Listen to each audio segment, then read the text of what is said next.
Síganos en nuestras redes sociales. En Twitter, @telediarios. En Facebook, Telediario S.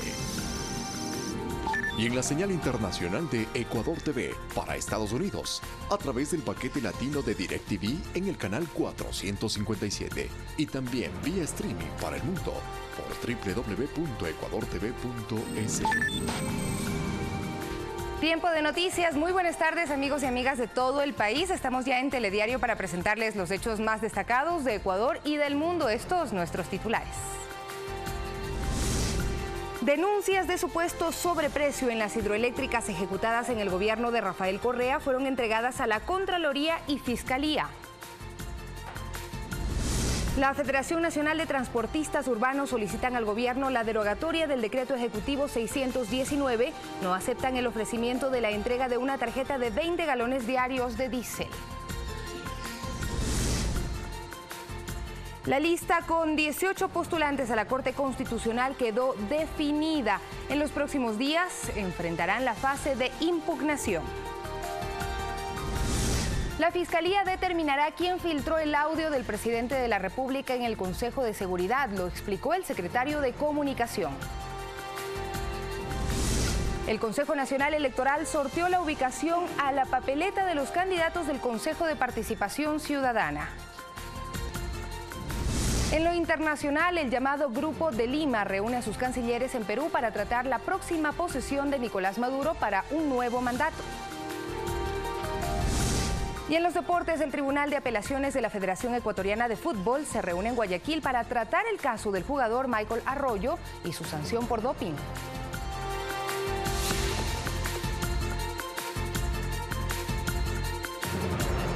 Iniciamos. El presidente de la República, Lenín Moreno, denunció en cadena nacional los resultados del examen internacional que realizó la ONU a 5 proyectos considerados emblemáticos por la anterior administración. Aseguró que se pagaron casi 5.000 millones de dólares, cuando debió costar la mitad. El primer mandatario expresó su indignación ante el examen que realizó la ONU a 5 proyectos emblemáticos del gobierno de Rafael Correa. Las conclusiones son tan vergonzosas y escandalosas que he decidido presentar una denuncia con los informes íntegros ante la Contraloría General del Estado y la Fiscalía General. El primer proyecto, Refinería Estatal de Esmeraldas. Las conclusiones señalan que el 99% de la inversión se contrató a dedo y solo el 1% por concurso. La rehabilitación de la refinería costó 2.230 millones. El presupuesto inicial fue de 754 millones de dólares. Triplicaron el valor presupuestado y no arreglaron la refinería.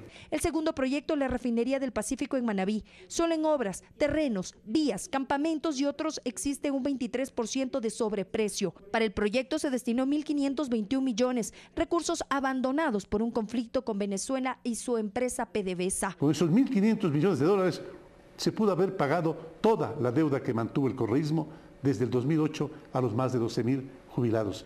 En el caso del poliducto Pascuales, Cuenca, el presupuesto inicial fue de 250 millones. El costo final alcanzó los 623 millones de dólares. El proyecto presenta errores de ingeniería, hay riesgo de fuga de gas, fallas que Fiscalización no reportó y por la cual el gobierno pagó 7 millones de dólares. La terminal marítimo Monteverde en Santa Elena, de 210 millones se pasó a 371 millones de dólares. Los pilotes que soportan el puente de acceso fijados en el mar no tienen protección contra la corrosión.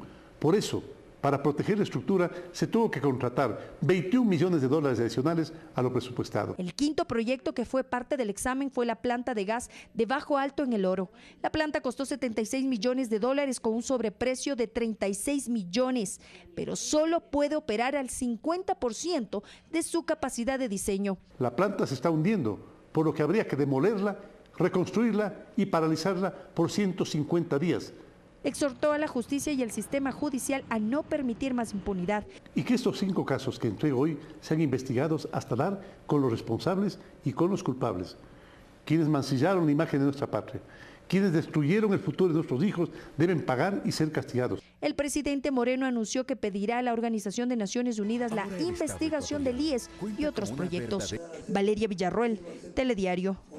Y en el mismo tema, la fiscal encargada Ruth Palacios y el contralor subrogante Wilson Vallejo recibieron la documentación sobre un presunto sobreprecio en algunos proyectos hidroeléctricos ejecutados por el gobierno anterior. El compromiso, según la autoridad, es agilizar estas investigaciones. El anuncio realizado mediante cadena por el presidente de la República, Lenín Moreno, se efectivizó las primeras horas de este 4 de enero. Eran las 8:30 de la mañana cuando el secretario particular Juan Sebastián Roldán y el ministro de Hidrocarburos, Carlos Pérez, llegaron a la Contraloría con 2.500 hojas repartidas en 4 cajas y que son la documentación que las empresas contratadas por el Programa de las Naciones Unidas realizaron a 5 proyectos calificados como emblemáticos por el gobierno anterior y que estuvieron a cargo de Petroecuador. En pos de determinar responsabilidades sobre malos manejos y corrupción. Los documentos fueron recibidos con el compromiso de realizar las auditorías correspondientes, pues se considera que en los mismos existió sobreprecio. Existen ya incluso informes de la Contraloría con responsabilidades administrativas, civiles e indicios de responsabilidad penal que están en conocimiento de la Fiscalía. El proceso fue idéntico en la Fiscalía, donde la documentación fue recibida por Ruth Palacios, quien ratificó que informes de responsabilidad penal en estos temas sí han sido enviados desde la Contraloría, pero que motivos logísticos han retrasado las investigaciones. Hay que practicar diligencias como pericias contables y pericias en contratación pública, de los cuales no contamos con peritos especializados y suficientes para abastecer todo lo que se nos solicita. Es por ello que el compromiso principal es agilizar las indagaciones, donde incluso existen los nombres de los responsables, aseguró el secretario Roldán. Esto no tiene que ver con una disputa política, tiene que ver con que si nosotros no somos capaces de levantar el tapete de la basura que dejó el gobierno anterior, lamentablemente eso se puede reproducir y puede repetirse en el futuro. Por Bajo Alto, Refinería de Esmeraldas, Pascuales Cuenca, Monteverde y Refinería del Pacífico, el Estado invirtió 4.900 millones de dólares. El perjuicio sería por al menos la mitad de este monto, esto es, 2.500 millones. Alex Llanos, Telediario. Y la Fiscalía determinará qué funcionario filtró el audio del presidente de la República en el Consejo de Seguridad. Así lo explicó el secretario de Comunicación Andrés Michelena ayer en la noche en una entrevista a Telediario. También se refirió al veto parcial del Ejecutivo a las reformas a la Ley de Comunicación. 5 días luego de conocido el asesinato del equipo periodístico de Diario El Comercio en abril de 2018, el Consejo de Seguridad Pública del Estado se reunió para analizar lo ocurrido en la frontera norte. Que hay un presidente que hizo todo lo posible por salvar la vida de 3 ecuatorianos. Toda la buena fe del gobierno, del presidente, de sus ministros y del pueblo ecuatoriano de negociar con delincuentes. Lo hicimos porque fue la primera vez que Ecuador se enfrentaba a este tipo de delincuencia. Explicó que el audio con las declaraciones del primer mandatario que fue publicado en un medio digital fue mutilado y que se refería a que el Estado ecuatoriano no podía arrodillarse ante unos delincuentes. Y ahora sí toma una decisión que nadie puede arrinconar a un Estado, a un país y peor a un gobierno. Michelena conversó con el director del medio digital Aposta, Luis Eduardo Vivanco, sobre la publicación del audio. Fue para pedir que tanto como ellos publicaron una versión incompleta de una declaración del presidente, que hoy por favor publiquen la versión completa del presidente. Eso es todo, que se cumpla. Si hubo un error, hubo una omisión. Recalcó que no se perseguirá a los periodistas. Y que se tenga claro que si avanzamos hacia una ley de comunicación que dé libertad, también que dé responsabilidad. Los periodistas deben convertirse en un referente para la sociedad, un referente de la verdad. La Fiscalía ya investiga la filtración del audio y tendrá la tarea de determinar a los responsables y a quienes recibieron la información. Que tuvo la infamia de filtrar un documento reservado de una reunión que juramentamos los que entramos para que sea clasificada como reservada y lo hizo, tendrá que ser investigado y obviamente ese señor tiene, de acuerdo al COIP, hasta una pena de 10 años de prisión.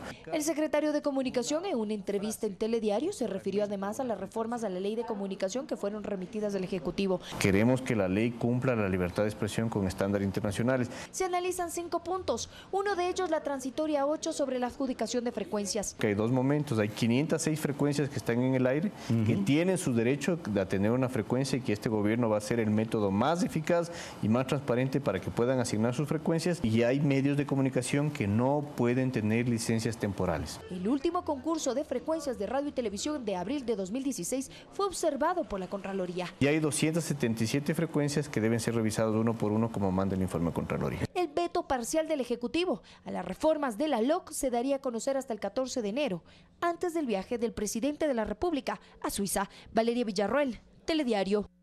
Cambiemos de tema. El primer mandatario enfatizó que con las medidas económicas que incluyen la reducción y eliminación de subsidios a los combustibles, se tomó una decisión responsable y se garantiza que no habrá variación en las tarifas de buses, taxis, camionetas de alquiler o transporte de carga. Además, advirtió sanciones. Que quede claro, señores transportistas del país, hemos hecho esfuerzos para cuidar que las tarifas que pagan los ecuatorianos no tengan incremento. No hay excusa ni razón para que suban los precios ni del transporte, ni de los alimentos. Ciudadanos, ustedes pueden denunciar cualquier incremento de precios llamando a la línea 1-800 Lo Justo. Mientras tanto, transportistas urbanos piden al gobierno la derogatoria del decreto 619. El próximo lunes tendrán una cita en Carondelet. Quienes forman parte de la Federación Nacional de Transportistas Urbanos se reunieron la mañana de este viernes en Quito, donde adoptaron la siguiente decisión. La derogatoria del decreto presidencial 619. Vamos a estar en sesiones permanentes para ver cuál es la contestación del gobierno el día lunes. Hacen este anuncio a pesar de que el próximo lunes han sido convocados a una cita en Carondelet para dialogar con el gobierno. Que no se ponga en vigencia a partir del 15 de enero mientras no exista un acuerdo. Y ese acuerdo es el que tenemos que negociar. No están de acuerdo con las medidas de compensación que les planteó un delegado presidencial, pues aseguran que su consumo diario está por encima de los 30 galones de diésel. Cuando nosotros en las grandes ciudades ocupamos hasta 40 galones de diésel. En caso de no ser escuchados, dijeron que adoptarán medidas de hecho. Vamos a la paralización, que eso es lo que nos han pedido nuestros compañeros transportistas. Esto a pesar de que la ministra del Interior en una entrevista este mismo viernes afirmaba que el diésel para transporte de pasajeros y de carga no sería modificado. Los transportistas insisten en que sí existe un proceso inflacionario. El tema de subir los combustibles también encarece todo, no solo la canasta básica, sino la canasta automotriz, diésel, llantas, todo sube. Alexis Moncayo, Telediario. Y en Azuay existe división de criterios entre los profesionales del volante sobre el alza de los combustibles. Por una parte, los transportistas escolares protestaron en las calles de Cuenca para exigir la derogatoria del decreto 619 y por otra, los taxistas están de acuerdo con el método de compensación. Son 50 cooperativas legalmente constituidas y 1.000 transportistas escolares e institucionales existentes en Azuay. De ese número, cerca de 300 protestaron en las calles de Cuenca. Están en desacuerdo con el alza del precio de los combustibles. No se ha dicho nada oficialmente del diésel, pero ya se habla de que el 15 de enero también tendría un incremento y eso no lo vamos a permitir porque afecta a la economía del transporte escolar. Porque no queremos pasarle el costo aquí a los padres de familia. Recorrieron la calle Simón Bolívar y en un plantón exigieron dialogar con el gobernador de Azuay y quieren la derogatoria del decreto 619. Si va o no va a subir el diésel no lo sabemos. Anoche el presidente en la cadena no dijo nada al respecto, entonces hay una incertidumbre total. En contraparte, la Unión de Taxistas de Azuay hacen un llamado a no protestar en las calles. Todo será a través del diálogo. Dicen estar de acuerdo con el método de compensación que en el caso de Cuenca tendrá un cupo de 270 galones de gasolina. La tarjeta va recargada, ustedes le suman los 9 galones diarios por 37 centavos, más o menos nos da un total de 99.90. Por tanto, descartan un alza en las tarifas. Va a ser muy difícil tocar estos temas de trasladarle a tarifas. Existen 3.600 taxis en Cuenca. César Tacuri Vintimilla, Telediario. Mientras en Guayaquil los transportistas solicitan que no se eliminen los subsidios, los usuarios también presentan sus demandas ante el pésimo servicio que ofrece el transporte público. Ante las recientes demandas de los transportistas que exigen el alza del pasaje y amenazan con paralizar el servicio, los usuarios también se pronuncian. Como usuario, lo peor que nos puede pasar, yo podría pagar, pero hay mucha gente, padres de familia, obreros, que tienen 2, 3, 4 hijos. ¿Cómo estamos ahorita la situación, la crisis que estamos viviendo? Y que una alza nos perjudicaría a nosotros. Si que tienen que subir una pequeña cantidad, no que van a exagerar el pasaje. El alza también del pasaje de la gasolina es mínima también, ¿no? Freddy Won tiene discapacidad visual y física. Para ir cómodo, debe coger la metrovía en las terminales. No puedo caminar. Tengo que caminar, mire, semejante lejura desde el terminal a la terminal de la metrovía para poder embarcarme y ir cómodo en un asiento. Pero en los demás colectivos, olvídese, uno va atropellado. La Metrovía es el sistema integrado más moderno en Guayaquil. Sin embargo, en las horas pico, los usuarios, además de soportar el exceso de pasajeros, también son víctimas de robo. A veces la Metrovía a veces da un buen servicio, pero hay veces pésimo, porque hay mucha aglomeración de personas, todo eso. Coge y se ponen y están haciendo ya saqueo también ahí. Y si este es el panorama de este transporte urbano masivo, la queja por el servicio en los buses no es diferente. Peor aún, si se prevé un incremento en los pasajes. Conductores no respetan de los buses, no respetan, ni al anciano lo respetan, ni los cogen, le viran la cara y se le van por otro lado. Yo creo que está en malas manos, porque si hay una alza debería haber una mejora en el servicio, pero no hay eso. Mariuxi Buenaño, Telediario. Y en otro ámbito de la información, la lista con 18 postulantes a la Corte Constitucional quedó definida. En los próximos días se enfrentarán la fase de impugnación. Esto en medio de cuestionamientos sobre el concurso. 18 de los 21 postulantes para conformar la nueva Corte Constitucional son parte de la nómina aprobada por la Comisión Calificadora. Una vez que la misma se publique en un diario de mayor circulación a nivel nacional, se abrirán los 5 días para la etapa final, la de impugnación. Los impugnantes sustentarán la impugnación, el candidato se defenderá y habrá la posibilidad de la réplica y la dúplica correspondiente. Esto a días de la renuncia presentada por una de las integrantes de la Comisión Calificadora, Amanda Páez, quien señaló que no se responsabilizará por los resultados de este proceso, que según su criterio se tomaron fuera de las reuniones formales. Pero sí ha estado presente en todas las sesiones de la comisión. Me causa extrañeza lo que está diciendo. Nada de eso ha ocurrido. Lo que sí debo decirle es que ella desde la primera sesión se negó a calificar a un candidato indicando que constaba en el informe de la Comisión de la Verdad. Según el mandato, la fase de impugnaciones recién comenzará ahora. Justamente para esclarecer este tipo de cuestionamientos, Ángel Saavedra, director ejecutivo de INRED, solicitó al Consejo de Participación Ciudadana Transitorio las actas de los debates de la Comisión Calificadora. Queremos saber cuál es la participación de los demás comisionados y cómo reaccionaron a esta denuncia de falta de probidad del doctor Herrería. A ello se añade la renuncia de Stalin Raza, uno de los postulantes calificados, quien considera que los procedimientos no se dieron de la manera adecuada. La comparecencia oral lamentablemente se volvió a utilizar discrecionalmente para perjudicar o para beneficiar a determinados candidatos. Los 9 mejores puntuados que superen las impugnaciones conformarán la Corte Constitucional. Se prevé que la designación se termine en este mes, pues en el organismo reposan 13.000 causas pendientes. Olga Velasco, Telediario. Y también la ex fiscal general Mariana Yepes mostró su preocupación frente a la ausencia de un fiscal general titular a propósito del concurso de méritos y oposición que lleva adelante el Consejo de Participación Ciudadana Transitorio. Mencionó que eso refleja que la Fiscalía no ha atendido más de 300 informes enviados por la Contraloría General del Estado. Lo dijo en Primera Impresión. La Contraloría nos dice que tiene alrededor de 300 informes presentados en la Fiscalía, un poco superan la cantidad esa, pero que no han sido atendidos. El presidente de la República nos ha dado ahora una información sumamente preocupante, ¿no? Que son temas que difíciles porque tuvo que valerse de un organismo internacional para poder detectar la corrupción en todas estas contrataciones. Y yo creo que hay más, porque solamente hemos visto una rama, la rama de la explotación petrolera. Él ya está preocupado del seguro social. ¿Qué me dice de las carreteras? ¿Qué dice de los hospitales? Si comenzamos por eso, todo está teñido de corrupción. Y el Consejo Nacional Electoral realizó el sorteo para la ubicación de la papeleta de los 43 candidatos al Consejo de Participación Ciudadana y Control Social Definitivo. Se conformaron 3 listas, una de hombres, una de mujeres y la de representantes de los pueblos afros e indígenas. En un acto público y ante presencia de un notario, el Consejo Nacional Electoral realiza en estos momentos el sorteo de la ubicación en la papeleta de los 43 candidatos del Consejo de Participación Ciudadana y Control Social Definitivo, quienes serán elegidos en las elecciones seccionales del 24 de marzo próximo. Con fines organizativos, se conformaron 3 listas, una con los candidatos que representan a los pueblos afros y nacionalidades indígenas, la otra de postulantes hombres y la tercera de participantes mujeres.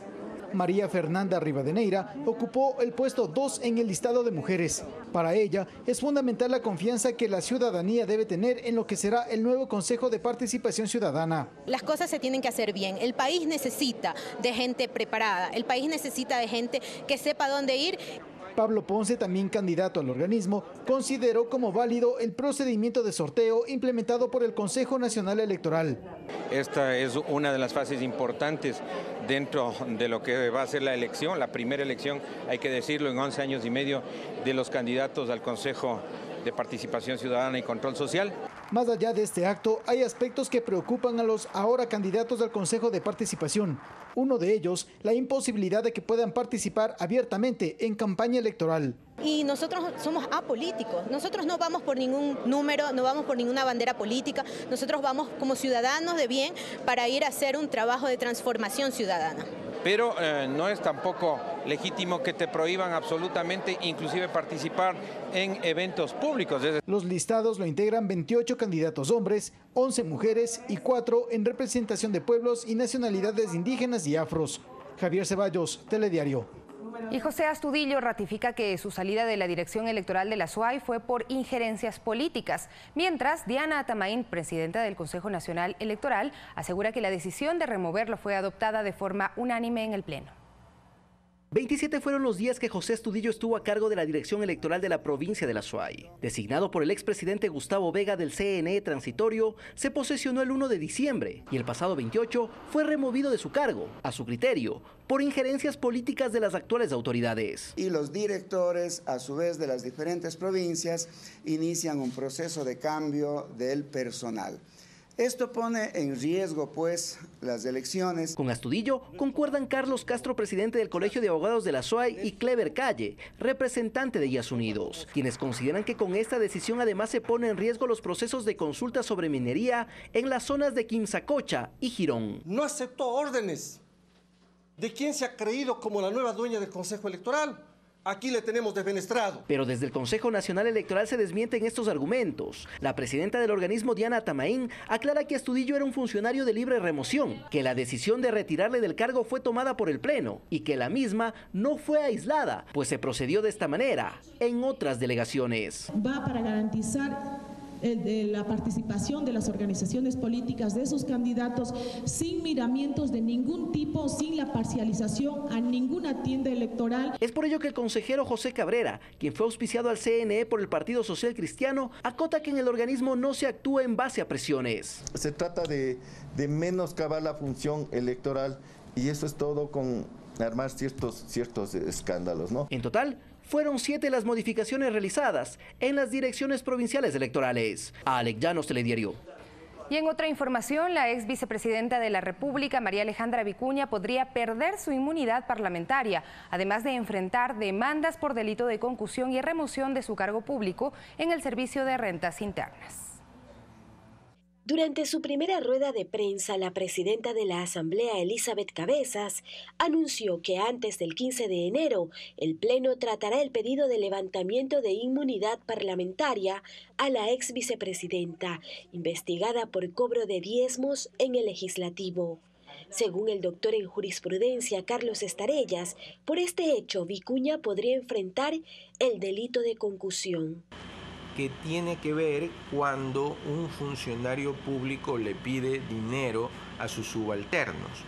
Ese es el delito mayor, y de lo que yo conozco ya hay demandas sobre ese delito presentadas en los juzgados. Pedido al que recientemente se sumó la Unidad de Análisis Financiero, UAFE, que presentará una acusación particular en contra de la ex vicepresidenta, luego de entregar a la Fiscalía un reporte sobre depósitos irregulares en sus cuentas. La UAFE ha presentado una demanda en ese sentido. Independientemente, cualquier ciudadano podría presentar una demanda sobre la señora Vicuña, ex vicepresidenta, pero el delito específico es el delito de concusión. Sobre las licencias concedidas a Vicuña por el SRI, Estarellas concuerda con las declaraciones del ministro de Trabajo, Raúl Ledesma. Queda el actuar del Servicio de Rentas Internas con respecto a lo que tendría que ocurrir con respecto a los sumarios administrativos o acciones de remoción, no solamente contra la señora María Alejandra Vicuña, sino fundamentalmente con las autoridades que conceden. Lo primero que ella debería enfrentar es un expediente administrativo. Por otro lado, señalar y también sancionar a las autoridades que en contra de la ley concedieron dichas licencias. Aunque el principio de defensa existe en las leyes ecuatorianas, Estarellas considera que el panorama para la ex vicepresidenta no es nada favorable. Va a ser muy difícil la defensa de la señora Vicuña. Lamentablemente ella ha incurrido en una serie de delitos. Mariuxi Buenaño, Telediario.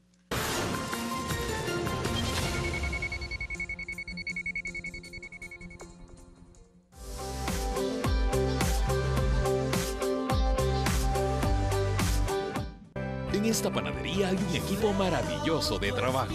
Soy Tania. Yo soy Leo. ¿Vos? Sí. Yo soy Alex. Yo soy Pancho. Yo me llamo Sergio. Yo soy Claudio. Soy Víctor. A pesar de que intenten ponerles barreras. Es la mala con un policía. ¿Policía? Sí. ¡Vamos! Ellos se unirán por lo que quieren. Hasta que no nos garanticen que no los van a separar, de acá no entra ni sale nadie. Sí, solo sí.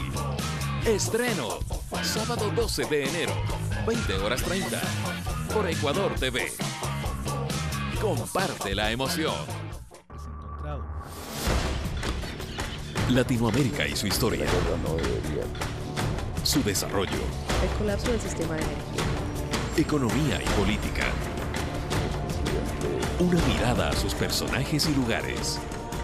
Explorando temas trascendentales. Y los meses de oscuridad que dejó la tormenta tras su paso. América Ahora. Todos los domingos 18:30. Por Ecuador TV.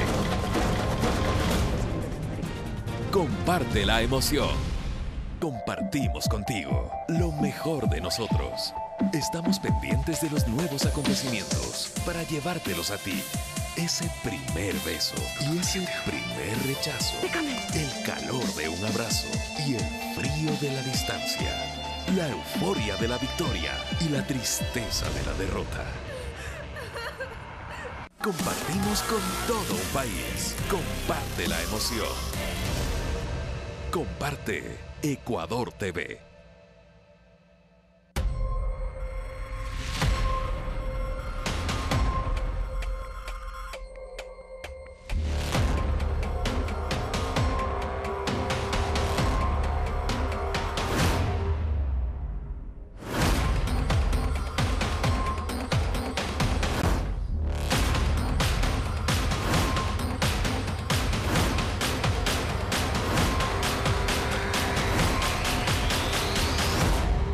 Todos los domingos a las 21 horas. Por Ecuador TV. Comparte la emoción.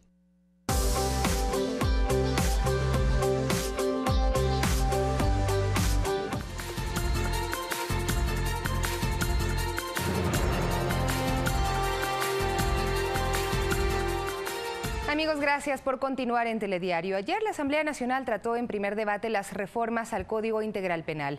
El Parlamento se centró en el tema más polémico, la despenalización del aborto en caso de violación. Es el momento de tocar temas incómodos. Así empezó su presentación la ponente del proyecto de reformas, Marcela Guiñaga. Es momento de hacer un debate sin cálculos políticos. Es que el de la despenalización del aborto en caso de violación fue el tema central del debate. En Comisión General fueron recibidos diversos representantes de la sociedad para exponer sus puntos de vista, unos a favor. El aborto es una dolorosa realidad que se escapa al derecho y que la viven miles de mujeres y niñas en el Ecuador. Y otros en contra. En la que prevalezca la vida como derecho humano fundamental. Alejado de los dogmas y preceptos religiosos, el genetista César Pazimiño se refería a los problemas genéticos que se producen cuando la violación es perpetrada por un familiar. Y eso dijo, ocurre en más del 50% de ataques sexuales. Los cruces genéticos entre parientes cercanos duplican el riesgo de que se unan genes alterados y provoquen problemas malformativos de leves a graves y enfermedades genéticas. El debate las posiciones divergentes de los asambleístas, entre quienes respaldan la iniciativa, como el caso de la socialdemócrata Vilma Andrade, a quien le alarma el número de embarazos en adolescentes. ¿Qué harían si su hija es violada? Y si su hija menor de edad o niña es embarazada fruto de esa violación, ¿qué harían? O el de Henry Cucalón y Lourdes Cuesta, que defienden la vida desde la concepción. Estoy a favor de la vida en todas sus manifestaciones. Y mientras esté aquí en la Asamblea Nacional y pueda defender la vida, desde el momento de la concepción. Pero el informe contiene más reformas al Código Penal. Por ejemplo, en la lucha contra la corrupción con la incorporación de la figura del comiso de bienes. Esta es la manera eficaz con la cual quitar la propiedad de bienes que han sido productos de actos ilícitos como la corrupción. Además, establece que quienes sean hallados culpables de delitos sexuales en contra de menores de edad puedan ser sancionados en ausencia. Alexis Moncayo, Telediario. Y en otro tema, el Ministerio de Educación continúa con la fase de inscripción para quienes ingresan al sistema educativo fiscal en el régimen Costa. El trámite puede realizarse en línea o de manera presencial en las 216 sedes asignadas en 115 cantones. Desde el pasado 5 de noviembre inició la fase de inscripciones para el sistema educativo fiscal en la costa. Este periodo se extenderá hasta el próximo 19 de enero. Solo en la zona 8, que comprende Guayaquil, Durán y San Borondón, al momento están inscritos cerca de 32.000 estudiantes. Es un crecimiento bastante alto, de acuerdo al porcentaje que nosotros tenemos de crecimiento, que es aproximadamente un 10% anual. Para la inscripción es necesario contar con los siguientes requisitos: número de cédula del aspirante, no es necesario el documento en físico, cédula del representante legal y planilla de energía eléctrica del domicilio del aspirante, ya sea por internet o en las 216 sedes asignadas en 115 cantones de la costa. El subsecretario de Apoyo, de Seguimiento y Regulación dio a conocer quiénes deben acudir a estas sedes. Todos los aspirantes con hermanos en el sistema fiscal, todas las personas que estén en condición de migración interna, es decir, que se hayan cambiado de un cantón a otro en el último año lectivo, las personas que intenten la reinserción educativa, todas las personas de educación especial e inclusiva, quienes están en condición de vulnerabilidad. Asimismo, la cartera de Estado garantiza un proceso transparente para las inscripciones, evitando actos de corrupción. Personal asignado para la inscripción es un personal del propio Ministerio de Educación. Para mayor información y consultas de este proceso, comuníquese a la línea gratuita 1-800-33-82-22 de 7 de la mañana a 9 de la noche. O visite la página web juntos.educacion.gov.es. En la costa, el año escolar 2018-2019 culminará el próximo 1 de febrero y el periodo 2019 arrancará el 22 de abril. Guadalupe Ayoví, Telediario. Y preste atención, el Instituto de Meteorología e Hidrología INAMI pronostica un nivel de amenaza meteorológica alta de fenómenos con lluvias y tormentas eléctricas en los próximos días en la región litoral o costa. Cambios que ocasionarán un temporal severo, en especial a partir de la noche de este sábado, mientras en algunas localidades se esperan cantidades consideradas de precipitaciones muy elevadas, por lo que se recomienda tomar las debidas precauciones. Y un incendio forestal en la Reserva Ecológica El Ángel, en la provincia de Carchi, destruyó 100 hectáreas de vegetación nativa. Luego de 4 días se controló el fuego. Fue necesario el apoyo de bomberos, personal del Ministerio de Medio Ambiente, de la Policía y el Ejército para aplacar las llamas que afectaron pajonales, frailejones y animales propios de la zona. El fuego empezó el lunes 31 de diciembre. Pues se coordinó con las diferentes autoridades. Inmediatamente se activó el COE del Cantón Espejo. Fue un incendio que por el tema del viento, el tema de la temperatura, se propagó muy rápidamente y no se lo pudo controlar en el primer día. Se usaron ramas y machetes para crear una cerca que impida que el fuego se extienda. Todo se ve negro, es como un cementerio, eso y pues se acabó con todo lo que es la fuente de agua, como es la paja que almacena el agua y para nuestras nuevas generaciones. Fueron 4 días de intensa labor. Al momento se investiga las causas que provocó este incendio forestal. Predios de uno de los comuneros, ¿no? Pero no se sabe exactamente quién es o cuál es. Este es el primer incendio forestal que se presenta a inicios del 2019. Lucy Jiménez, Telediario.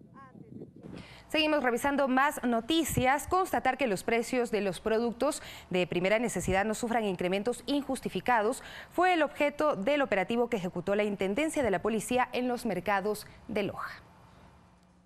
La Intendencia de Policía en Loja realizó controles en mercados y centros comerciales para verificar que no hay aumento en el precio de productos de primera necesidad. Las autoridades constataron el valor de carnes, frutas y verduras. Bueno, en el mercado hemos visto pues que hay un ligero incremento de algunos precios de productos que son de temporada, pero que no se salen de la franja que nos establece el SINAGAP del MAG. Eso sucede casi todas las semanas de acuerdo a la productividad que exista de la temporada de algunos ciertos productos. Y pues no hay novedad mayor que reportar. Carmen Armijos acudió al mercado centro comercial. Ella manifiesta que no existe especulación en los precios y que las medidas económicas adoptadas por el gobierno buscan mejorar la economía del país. No, nada, todo es normal. Estoy conversando con la niña. Dice, adrede se alocan, dice.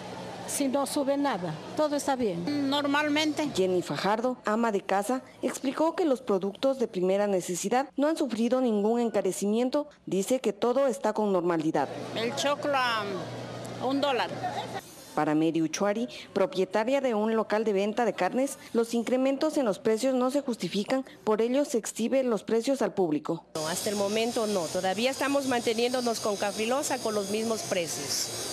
Todavía no hay ningún informe de Caprilosa. Los controles se extendieron a las gasolineras, en donde se verificó que el precio autorizado sea el vigente.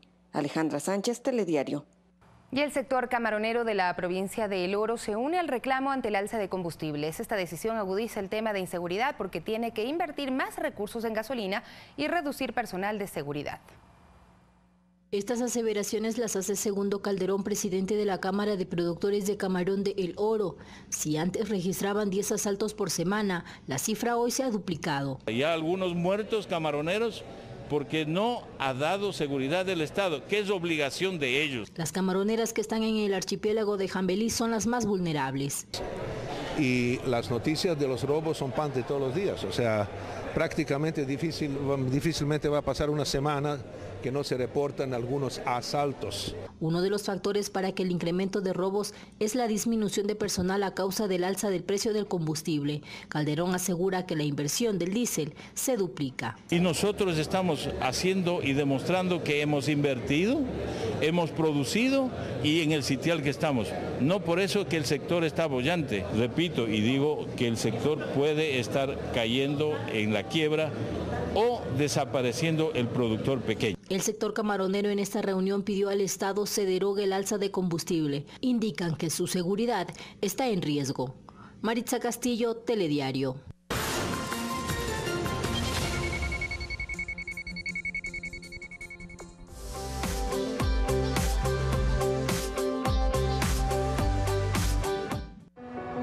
Tomamos decisiones que no afectan tu bolsillo, como Jumandi, que seguirá pagando el mismo pasaje de bus.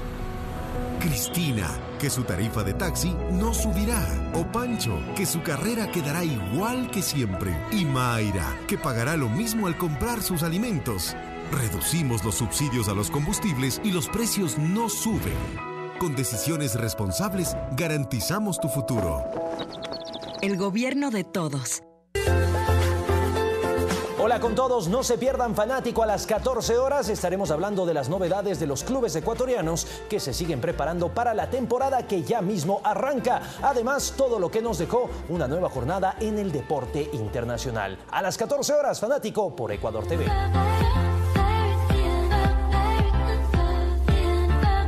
Comparte la emoción.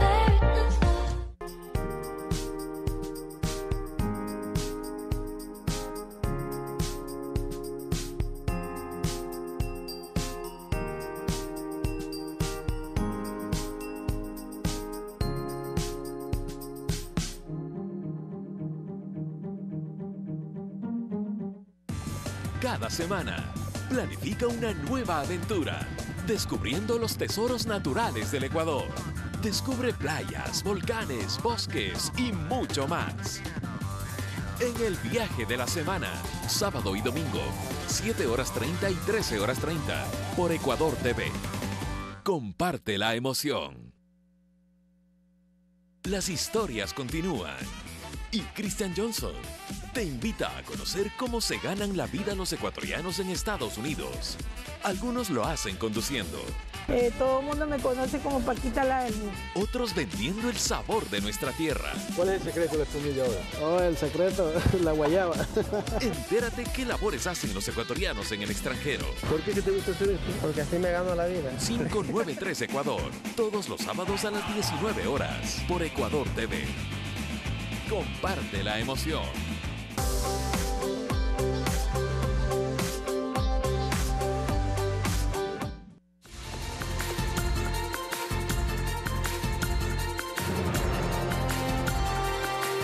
El consumo de la rosca de Reyes es una tradición que va tomando cada año más fuerza en el Ecuador. Su decoración simboliza las piedras preciosas que recibió el Niño Jesús. Al compartir este postre en familia, los creyentes celebran la llegada de los Reyes Magos.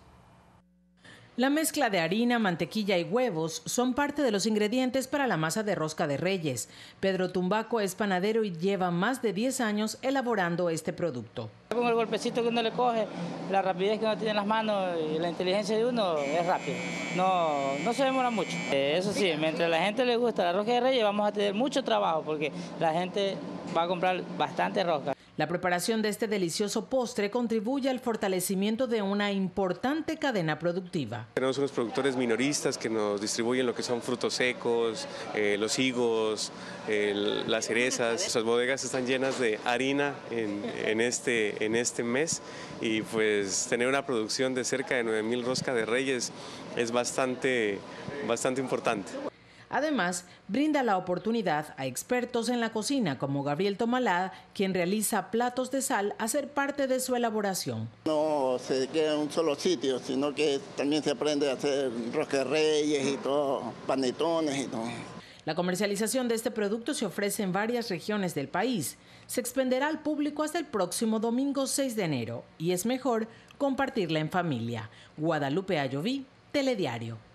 Y continuamos también con nuestro recorrido por la ruta de los monigotes gigantes en el suburbio de Guayaquil. Esta vez le invitamos a conocer a los creadores de la era de hielo, el depredador y al legendario Mazinger.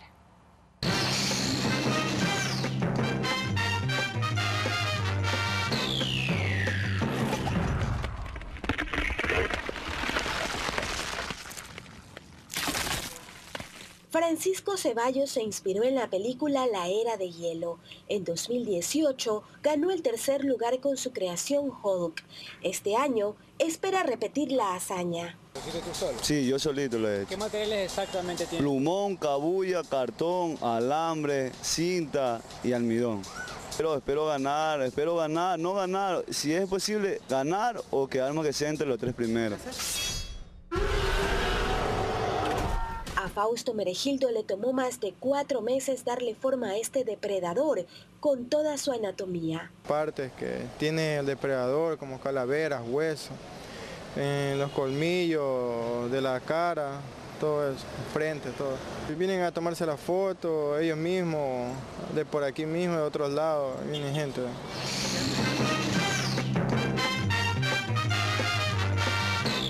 Es el más gigante de todos. El robot japonés Mazinger Z está fabricado en puro metal, una obra de arte de este diseñador gráfico a la que solo le falta caminar. Hacerlo metálico todo para que tenga mayor resistencia, de igual manera durabilidad para que la gente pueda venir con seguridad y subirse y que no haya ningún inconveniente de que por el viento. Entonces, es más seguro trabajar con metálico, algo todo soldado, algo seguro, algo estable. Algunos han autofinanciado sus proyectos, pero otros cuentan con auspiciantes y esperan seguir recibiendo apoyo. Es la ruta de los gigantes que congrega a cientos de turistas y guayaquileños que llegan a los diferentes puntos para tomarse la foto del año. Mariuxi Buenaño, Telediario.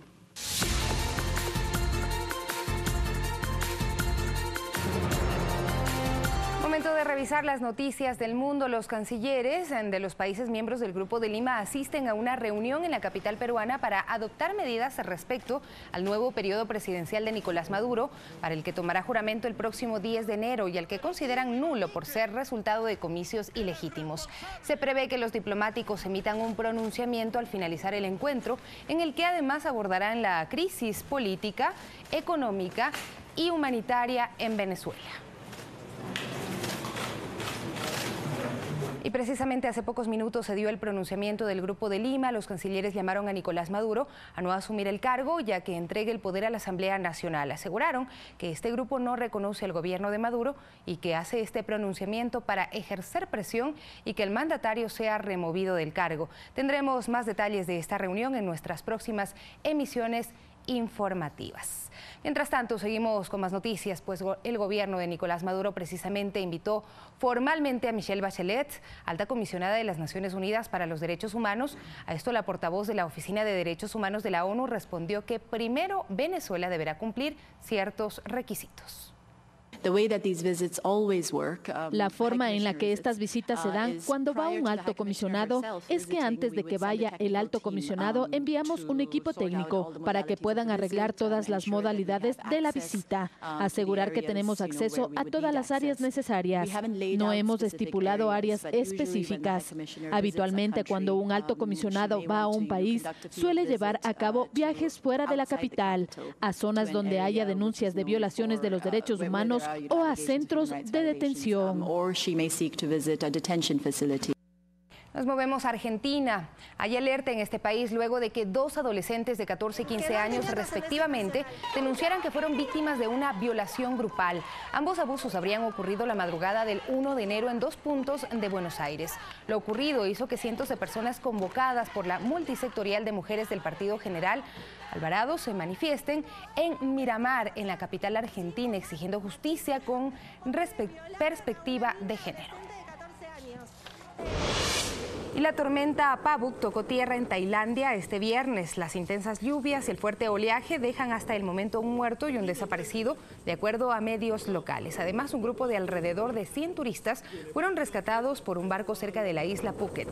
Las autoridades del país evacuaron a cerca de 7.000 personas ante la llegada inminente del fenómeno natural.